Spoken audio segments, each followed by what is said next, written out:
Hoy estudiaremos los Salmos 3 y 4. Nuestro estudio de hoy nos lleva al Salmo 3. En nuestro programa anterior terminamos el Salmo 2 y dedicamos bastante tiempo tanto a este como al Salmo 1. En el primer salmo vimos al hombre perfecto, mientras que en el segundo vimos al hombre en rebelión, la rebelión de la humanidad contra el Dios Todopoderoso y cómo todo llegará a su fin con el retorno de Cristo a este mundo.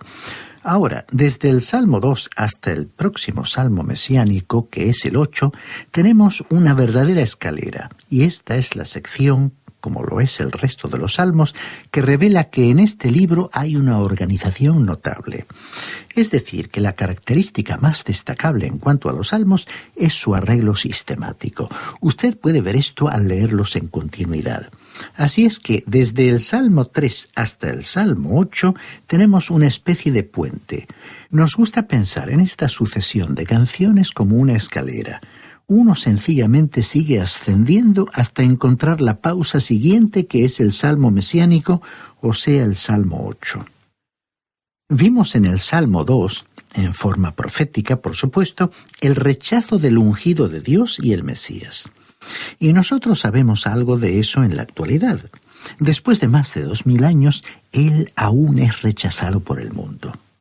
En el Salmo 8, que es el siguiente Salmo mesiánico, vamos a ver la profecía de cuando Él, que es el Hijo del Hombre, pondrá todas las cosas bajo su control en su victoria final sobre el hombre. Ahora, estos 5 salmos que tenemos ante nosotros proveen el ligamento que une a estos 2 salmos mesiánicos, el 2 y el 8. Describen principalmente al remanente piadoso de Israel durante el tiempo de la ausencia del Mesías de la tierra, y en especial durante ese fin de las edades que conocemos como el período de la gran tribulación. Así lo llamó el Señor Jesús mismo, el período de la gran tribulación. Tenemos aquí el registro de todas las penas, los dolores y sufrimientos, las confusiones y los problemas y sus pecados. Todo está aquí. También podemos ver aquí la confianza en Dios y las promesas de Dios, así como las oraciones que se elevan solicitando liberación, salvación de parte del remanente piadoso. Encontramos también aquí que todos los santos de Dios comparten en este mundo las mismas aflicciones, los mismos sufrimientos, indiferentemente de quiénes sean, dónde vivan o en qué período de la historia hayan vivido.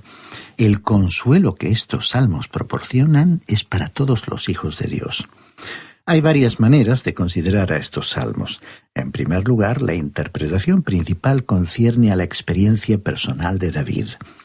Después tenemos la aplicación directa y creemos que es una aplicación directa a la nación de Israel y al remanente piadoso en la gran tribulación. Pero también tenemos una aplicación para el pueblo de Dios en todas partes, en cualquier época de la historia del mundo. Así es que cuando nosotros observamos los salmos desde ese punto de vista, en realidad se convierten en algo que tiene mucho mayor significado para nosotros. Tenemos ahora ante nosotros el Salmo 3. Se le llamó un Salmo de David cuando huía delante de Absalón, su hijo. El relato histórico lo encontramos en el segundo libro de Samuel, capítulos 15 al 18. Este título nos dice mucho acerca de este salmo. Esto es lo que David pensaba cuando huía de la ciudad de Jerusalén, cuando su propio hijo se había rebelado contra él. Por tanto, esto hace de este salmo algo muy real, porque es producto de la experiencia personal de David. Usted se da cuenta que este hombre estaba en una posición muy difícil.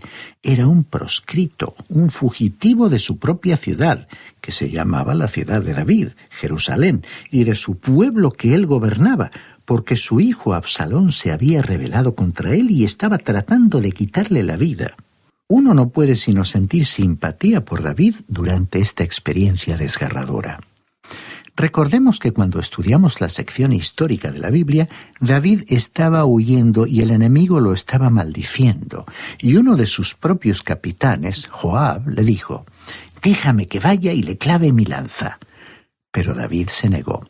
David sabía que lo que le estaba ocurriendo en su vida era aquello que el profeta Natán había profetizado y formaba parte del castigo de Dios por su pecado. según el libro segundo de Samuel, capítulo 12, versículo 11. El profeta le había dicho a David de parte de Dios: «Yo haré que de tu misma casa se alce el mal contra ti. Tomaré a tus mujeres delante de tus ojos y las entregaré a tu prójimo». Recordemos que David no se saldría con la suya en cuanto a sus pecados. ¿Por qué sucedería esta desgracia? Porque David había pecado gravemente. Pero Dios lo había perdonado a él por medio de su gracia y lo había restaurado. Pero él tendría que cosechar el fruto de su pecado, y estas consecuencias le llegaron por medio de la rebelión de su propio hijo Absalón. Sus enemigos habían aumentado en gran manera porque las simpatías de los hombres de Israel estaban con Absalón. En realidad, eso es lo que dice la Escritura, porque los corazones de los hombres iban detrás de Absalón. Él era un hombre joven, atractivo y, por supuesto, era un político bueno e inteligente, y era capaz de prometer a la gente muchas cosas que en realidad no podría cumplir. Y durante esa época de la rebelión de Absalón hubo muchos que se levantaron contra David, y él tuvo que salir de Jerusalén descalzo y llorando, y así, lamentándose, cruzó la corriente de Cedrón, y pareció que no habría ninguna clase de ayuda para él. Bueno, con estos antecedentes históricos, entonces escuchemos lo que David dijo. Leamos el primer versículo del Salmo 3. Señor, cuánto se han multiplicado mis adversarios. Muchos son los que se levantan contra mí. Este fue el clamor que salió del corazón de David cuando tuvo que abandonar Jerusalén, y dijo entonces en el versículo 2, muchos son los que dicen de mí, no hay para él salvación en Dios. Selah.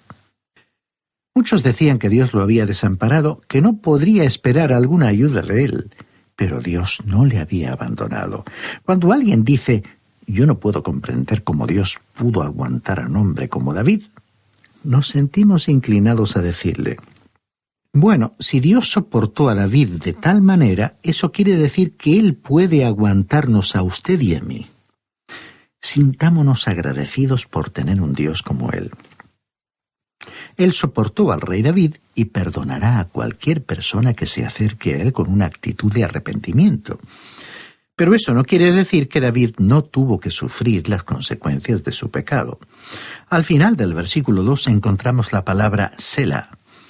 Ha habido mucha discusión acerca del significado de la palabra Selah. Se la menciona 71 veces en los Salmos.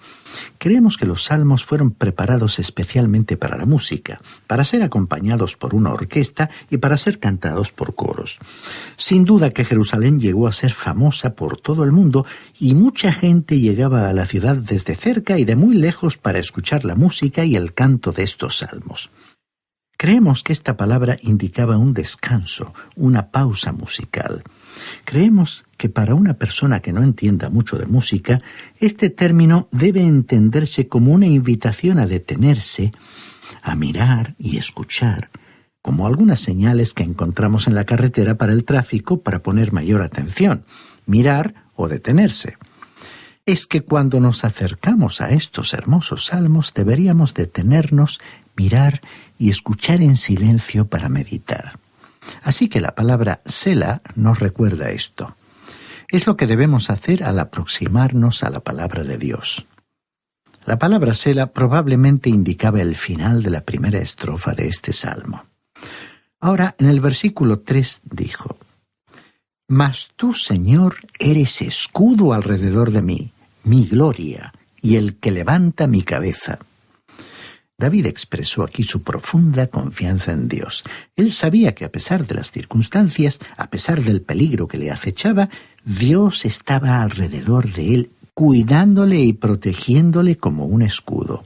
Y dijo entonces en el versículo 4, «Con mi voz clamé al Señor, y Él me respondió desde su monte santo, Selah».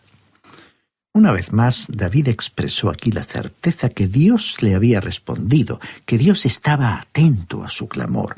Él había clamado y había recibido respuesta de Dios, y por eso dijo, «Con mi voz clamé al Señor, y Él me respondió desde su monte santo». Y una vez más tenemos esta palabra Selah, que marcaba probablemente el fin de la segunda estrofa. Ahora, en los versículos 5 y 6, el salmista dijo: Yo me acosté y dormí y desperté, porque el Señor me sustentaba. No temeré ni a una gran multitud que ponga sitio contra mí. A este salmo se le ha llamado el Salmo de la Mañana. Es un salmo muy bueno para dar comienzo al día. A pesar de todos los problemas y dificultades que David tenía, confió en el Señor. Él podía dormir al llegar la noche sin necesidad de tomar algo parecido a lo que nosotros podemos tomar en la actualidad para ayudarnos a dormir.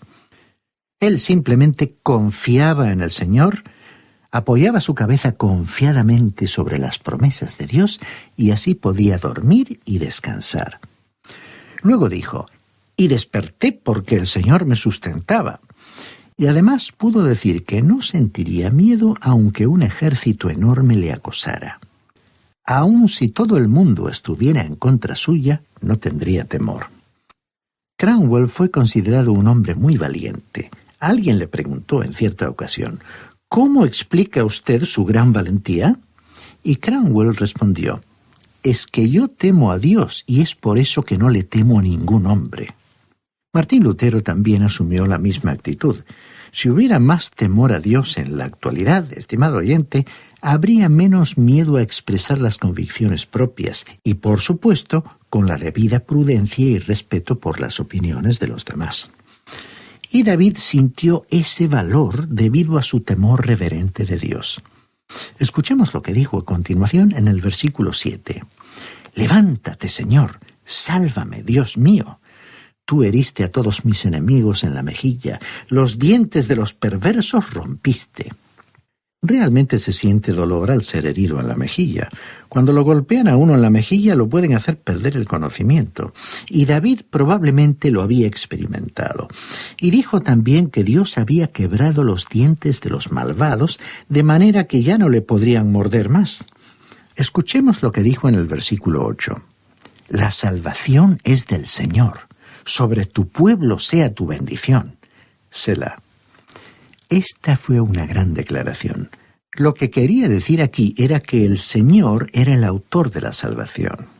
David nunca pensó que la salvación fuera como una moneda que uno podía poner en su bolsillo y luego perderla. Él nunca pensó que la salvación fuera algo en lo cual él tenía que trabajar para obtenerla. La salvación era un don, un regalo de Dios. Y luego esa maravillosa palabra nuevamente, Selah, que nos invita a detenernos, escuchar y reflexionar. En este salmo David pronunció algunas verdades maravillosas acerca de Dios. Por ejemplo, en el versículo 3 dijo: Mas tú, Señor, eres escudo alrededor de mí. Como un escudo, Dios cubre a los suyos para protegerles. En la carta a los Efesios capítulo 6, versículo 16, se nos dice que como creyentes debemos tomar el escudo de la fe. Y David sabía algo de lo que podía hacer un escudo, pues él lo usaba con bastante frecuencia. Luego dijo que Dios era también su gloria, es decir, que creía en la presencia de Dios. Recordemos que la nube de gloria cubría a Israel.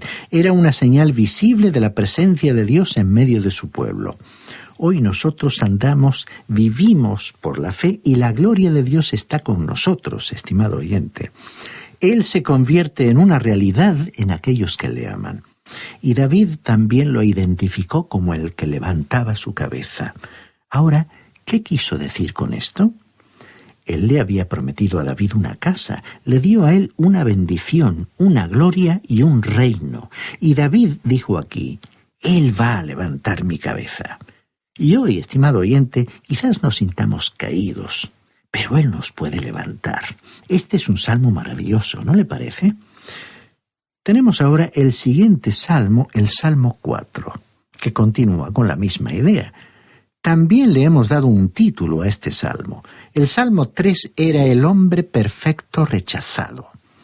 Y ahora aquí tenemos el conflicto entre la mujer y la serpiente. Eso es lo que está ocurriendo en el mundo en la actualidad. Este salmo también fue llamado un salmo vespertino. Ya veremos por qué. Las divisiones de este breve salmo son las siguientes. En los primeros 3 versículos tenemos un lamento. Tenemos luego una corrección en los 2 versículos 4 y 5. Y después, para finalizar, tenemos la confianza en los versículos 6 al 8. Este salmo tiene una inscripción musical. Su título dice: Al músico principal sobre Neguinot, Salmo de David. Ahora, ¿qué es esto de Neguinot? Bien, aparentemente tuvo que ser algún tipo de instrumento y la creencia general es que se refería a un instrumento de cuerdas. Así que probablemente este salmo era acompañado por instrumentos de cuerdas. Como dijimos, el salmo comienza con un gran lamento. El gran refugio del pueblo de Dios en tiempos de dificultades es siempre la oración. Y Dios es su escudo, como ya hemos visto. Escuchemos lo que dice aquí el primer versículo de este Salmo 4. Respóndeme cuando clamo, Dios, justicia mía. Cuando estaba en angustia, tú me diste alivio. Ten misericordia de mí y oye mi oración. Esta angustia aquí se refiere a las presiones que sufrimos en esta vida y que son bastante grandes. Nos enfrentamos a grandes presiones en la actualidad y necesitamos el aliento, el estímulo que encontramos en la palabra de Dios. Y tenemos la seguridad que se nos da en el Salmo 145, versículo 18, donde leemos: Cercano está el Señor a todos los que le invocan, a todos los que le invocan de veras. Tenemos también una maravillosa promesa de Dios en el Salmo 50, versículo 15, donde dice: Invócame en el día de la angustia, te libraré y tú me honrarás. Y en el libro del profeta Isaías, capítulo 65, versículo 24, Dios nos dice: Antes que clamen, yo responderé. Mientras aún estén hablando, yo habré oído. Y luego el Salmo 18, versículo 6, es muy personal, pues dice: En mi angustia invoqué al Señor y clamé a mi Dios. Él oyó mi voz desde su templo y mi clamor llegó hasta sus oídos.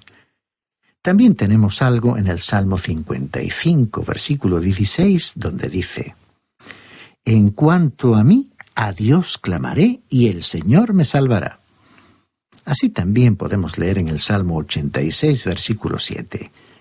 En el día de mi angustia te llamaré, porque tú me respondes. Finalmente, en el Salmo 91, versículo 15, dice: Me invocará y yo le responderé. Con él estaré yo en la angustia, lo libraré y lo glorificaré.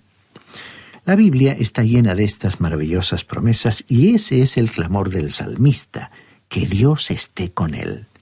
Luego dijo en los versículos 2 y 3 de este Salmo 4: Hijos de los hombres, ¿hasta cuándo volveréis mi honra en infamia?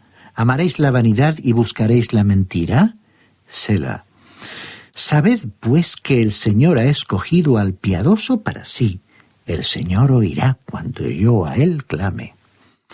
Esto es maravilloso. Dios oirá nuestra oración.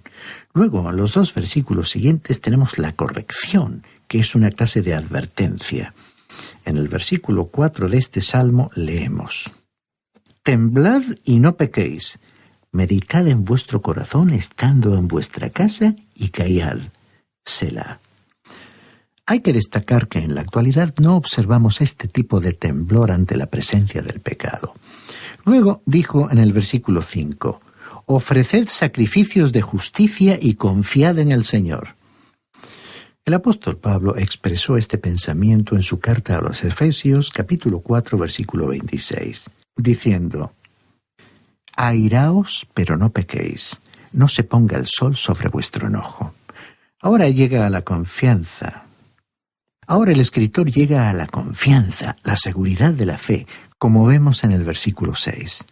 Muchos son los que dicen: ¿Quién nos mostrará el bien? Alza sobre nosotros, Señor, la luz de tu rostro. Muchas personas están diciendo: Pues bien, las cosas van de mal en peor. Nada sale bien en estos días.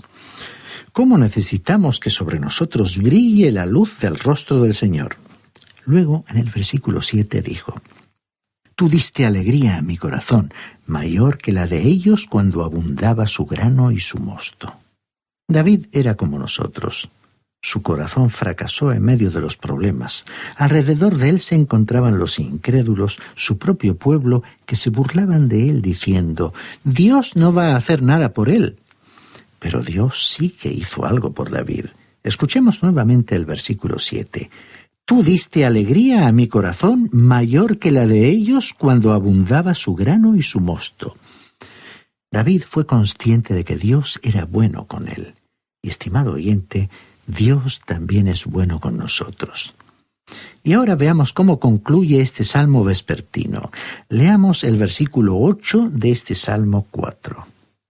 «En paz me acostaré y asimismo dormiré, porque solo tú, Señor, me haces vivir confiado». Estimado oyente, ¿necesita usted un tranquilizante para dormir? ¿Ha probado alguna vez este Salmo 4? Es mucho mejor que cualquier recurso humano que uno pudiera utilizar. Qué hermosos son estos salmos para todos nosotros en la actualidad y qué significado profundo tienen para el pueblo de Dios en el día de la aflicción. Si alguna noche, estimado oyente, si usted no puede dormir porque está afligido o agobiado por algún problema, levántese y lea este Salmo 4. Medite en estas palabras y pregúntese si tiene usted una relación con Dios que le permita dirigirse a Él de esta manera, con esa confianza, con esa seguridad. No olvide que Él le está escuchando.